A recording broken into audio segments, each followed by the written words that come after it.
بسم اللہ الرحمن الرحیم۔ شب قدر کیا ہے؟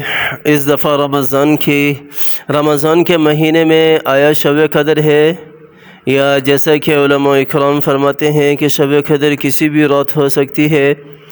اس کے اوپر بھی میری ایک تھوڑی سی تحقیق ہے، تھوڑی سی سرچ ہے۔ رمضان کے مہینے میں ہی اللہ تعالیٰ نے شب قدر کو رکھا ہے، یہ تو پکی ٹھکی بات ہے۔ رمضان کے مہینے میں ہی شب قدر ہے۔ شب قدر ہے کیا؟ شب قدر کہتے کس کو ہیں؟ اللہ تعالیٰ نے قرآن پاک کے اندر ہی ذکر کیا ہے کہ شب قدر کیا چیز ہے۔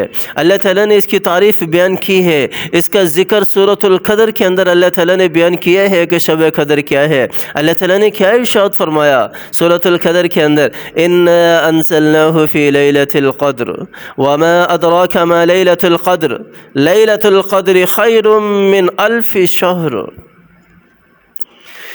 اللہ تعالیٰ ارشاد فرمانے کہ اے میرے بندو، میں نے قرآن کو لیلۃ القدر میں نازل کیا ہے، میں نے قرآن کو لیلۃ القدر میں نازل کیا ہے، اور تمہیں کیا پتہ لیلۃ القدر کیا ہے؟ وما ادراک ما لیلۃ القدر لیلۃ القدر خیر من الف شہر۔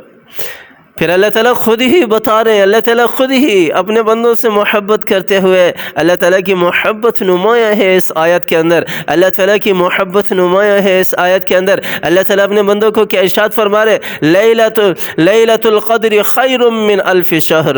ایک رات لیلۃ القدر جو ہے یہ 1000 مہینوں سے افضل ہے، 1000 مہینوں کی عبادت سے افضل ہے، 1000 مہینوں کی ریاضتوں سے افضل ہے، 1000 مہینوں کے روزوں سے افضل ہے، نفلی روزے 1000 مہینوں کے روزوں سے افضل ہے، 1000 مہینوں کی عبادتوں سے افضل ہے۔ خیر من الف شہر۔ کیا ہوتا ہے اس رات میں؟ کیا ہوتا ہے اس رات میں؟ کیا ہوتا ہے؟ اللہ تعالیٰ پھر آگے ارشاد فرما رہے تنزل الملائکۃ والروح، تنزل الملائکۃ والروح فیہا بإذن ربہم من کل امر۔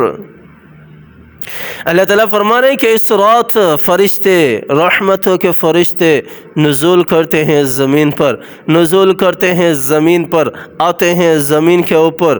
تنزل الملائکۃ والروح، حضرت جبرائیل امین بھی آتے ہیں، اور بہت سارے مفسرین کہتے ہیں کہ اس سے مراد اللہ تعالیٰ کی ذات ہے کہ وہ اپنے بندوں کی طرف بعینہ متوجہ ہوتی ہے۔ اللہ تعالیٰ کی ذات جو ہے وہ اپنا نور اپنے بندوں کی طرف متوجہ کرتے ہیں، جو اللہ تعالیٰ کے ولی ہیں ان کو نظر آتا ہے، ان کو نظر آتا ہے۔ تنزل الملائکۃ والروح فیہا بإذن ربہم من کل امر۔ اللہ تعالیٰ کی اجازت سے ساری رات یہ لیلۃ القدر کی ساری رات یہ ہوتا رہتا ہے، یہ ہوتا رہتا ہے حتی مطلع الفجر، سلام یا حتی مطلع الفجر۔ اچھا، فرشتے نازل تو ہوتے ہیں، اور فرشتے نازل تو ہوتے ہیں، اور کیا کرتے ہیں فرشتے نازل ہو کر؟ اور فرشتے زمین پر اتر کر کیا کرتے ہیں؟ کون سا عمل کرتے ہیں لیلۃ القدر میں فرشتے زمین پر اتر کر؟ اللہ تعالیٰ نے ارشاد فرما دیا کہ فرشتوں کا کام ہوتا ہے کہ وہ میرے بندوں کے پاس جاتے ہیں، او اللہ تعالیٰ نے سلام بھیجے ہے تیرے لیے،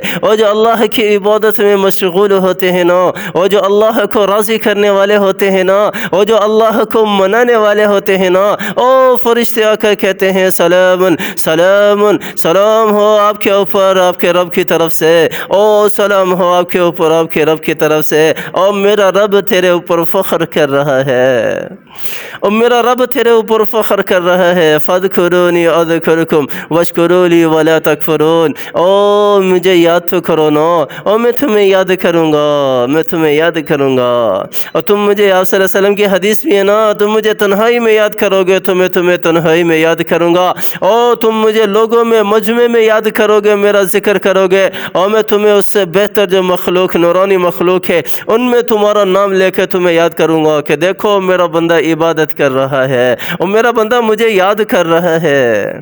یہ صبح فجر تک یہی سلسلہ چلتا رہتا ہے، فرشتے اسی طرح کرتے رہتے ہیں، یا حتی مطلع الفجر۔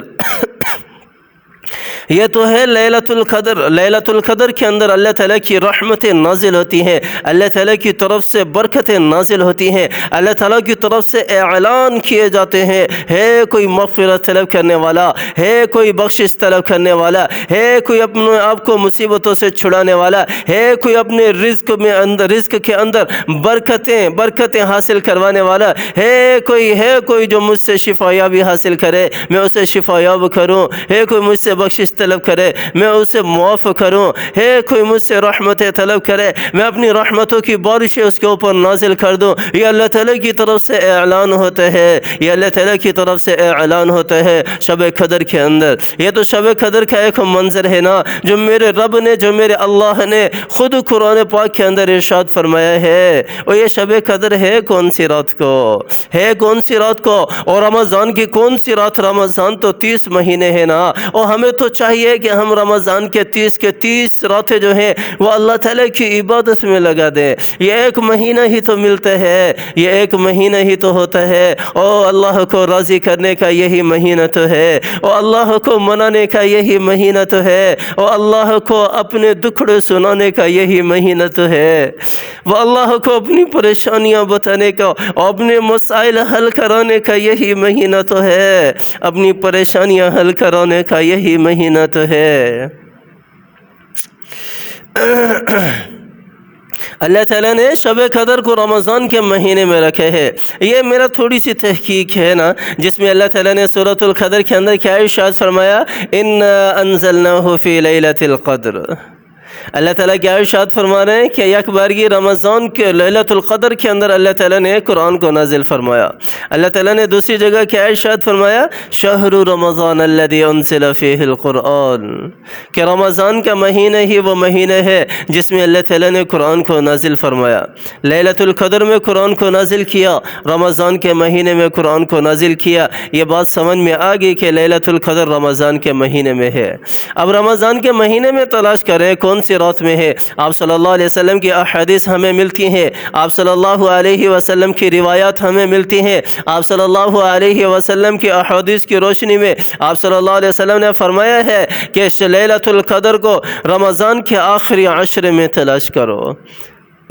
رمضان کے جو آخری 10 دن ہیں، اس آخری 10 دنوں کی جو راتیں ہیں، ان راتوں کے اندر لیلۃ القدر جو ہے اس کو تلاش کرو، اس کو ڈھونڈو۔ اور پھر اور بھی آسانی کر دی، ان 10 راتوں کی اور بھی آسانی کر دی۔ آپ صلی اللہ علیہ وسلم نے فرمایا کہ ان 10 راتوں کے اندر بھی جو طاق راتیں ہیں نا، جو طاق راتیں ہیں، جیسے 21 رمضان ہے، 23 رمضان ہے، 25 رمضان ہے، 27 رمضان ہے، 29 رمضان ہے، 5 راتیں، 10 میں سے بھی 5 خاص کر دی آپ صلی اللہ علیہ وسلم نے کہ ان 5 راتوں کے اندر اور بھی زیادہ تلاش کرو لیلۃ القدر کو، طاق راتوں کے اندر۔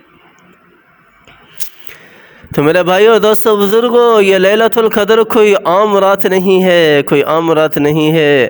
آئیں جو اعتکاف میں بیٹھنے والے ہیں نا، اور جو اعتکاف میں بیٹھنے والے ہیں ان کو تو یہ رات ویسے ہی مل جاتی ہے، اور ان کا تو اٹھنا بیٹھنا کھانا پینا ہر چیز ان کی عبادت ہے۔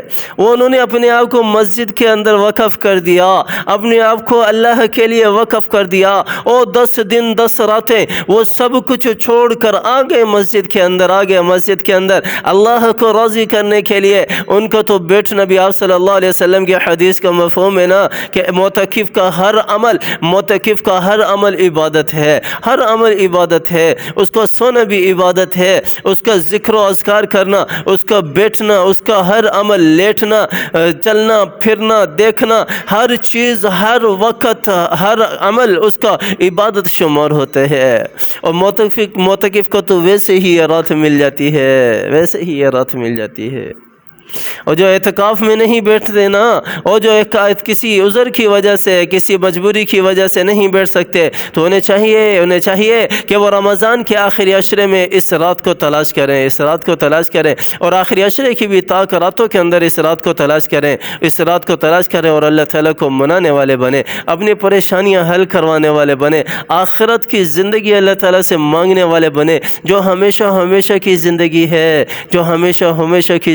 ہے، ہے، اللہ تعالیٰ ہماری وہ زندگی بنا دے۔ یہ دنیاوی زندگی تو عارضی ہے اور یہ تو ختم ہونے والی ہے، یہ بھی اللہ تعالیٰ عافیت کے ساتھ گزار دے، لیکن اصل زندگی تو آخرت کی زندگی ہے، آخرت کی زندگی ہے، اس میں اللہ تعالیٰ ہماری رسوائی سے حفاظت فرمائے، اس میں اللہ تعالیٰ ہماری ذلت سے حفاظت فرمائے، اللہ تعالیٰ ہمیں رسوا نہ کرے، اللہ تعالیٰ ہمیں ذلت رسوائی کے اندر مبتلا نہ کرے، اللہ تعالیٰ عافیت والا معاملہ فرماتے ہوئے اللہ تعالیٰ ہمارے لیے جنت کے فیصلے کر دے۔ مانگ لیں اللہ تعالیٰ سے، مانگ لیں، اپنے لیے بھی مانگ لیں، اپنے عزیز و اقارب کے لیے بھی مانگ لیں، اپنے اولاد کے لیے بھی مانگ لیں، آخرت کی زندگی کے لیے بھی مانگ لیں۔ اللہ تعالیٰ مجھے بھی اور آپ کو بھی سمجھ عطا فرمائے اور عمل کرنے کی توفیق عطا فرمائے۔